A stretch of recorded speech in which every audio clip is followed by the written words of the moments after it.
Is there advice you can give to young people today, high schoolers, college students, taking on, trying to figure out their career, trying to figure out their life? Advice on how to succeed in either? Yeah, I think one thing I was always interested in when I was teaching was like you'd have students who had like interests, they had what they were good at, and sometimes those ran in unison with one another, other times they didn't.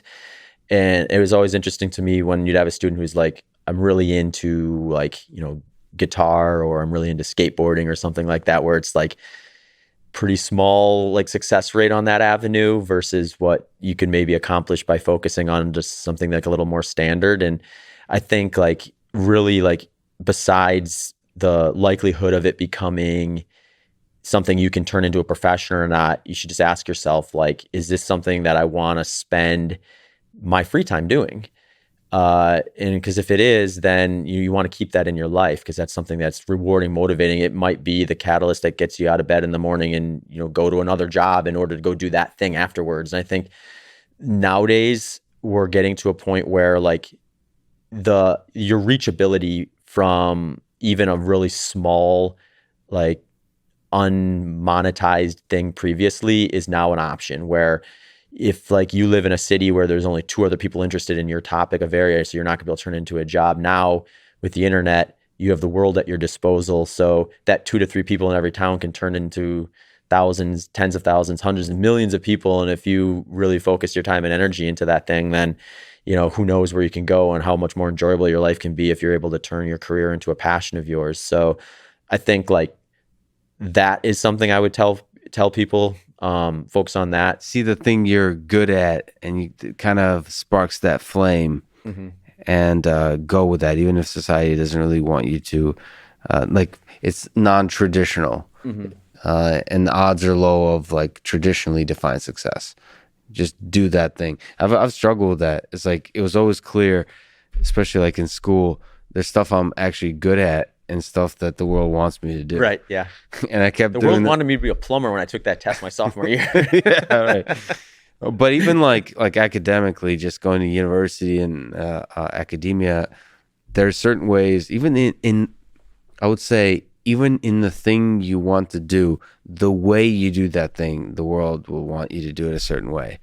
And even just like finding your way of doing that thing Mm-hmm. is really powerful. Like for me, the way I do research, the way I learn is different than colleagues of mine.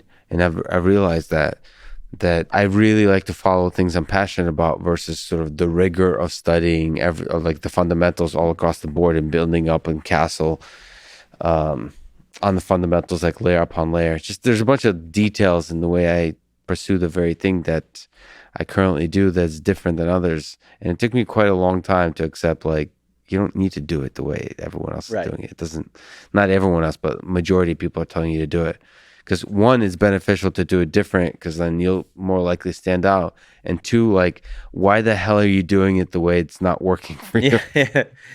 Yeah. Yeah. I saw that all the time when I was teaching. I was dual certified. I was my certifications were in history and broadfield social studies, so like econ, psychology, history, all that stuff.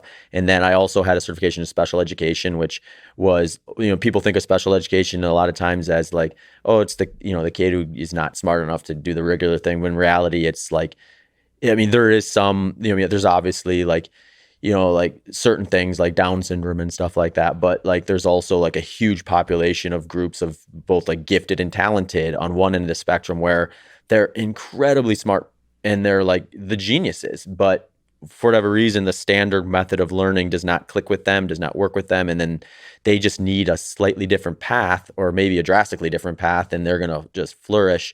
And you have kids that end up falling on the other end, where, maybe it's really difficult for them to be able to read at the speed of other students. But if you give them this specific direction, they can just thrive in a certain area. And just seeing that, like like that there's multiple ways to do stuff and there's not necessarily one path to the end, is, I think, such an eye-opening thing to learn, especially if you learn. Maybe that's what I should answer the question that you asked me with, is, keep an open mind as to what paths there are forward, and know that, maybe just because even if you look to your left and you look to your right and all your classmates are successful doing it one way, it doesn't necessarily mean that's going to be the way for you.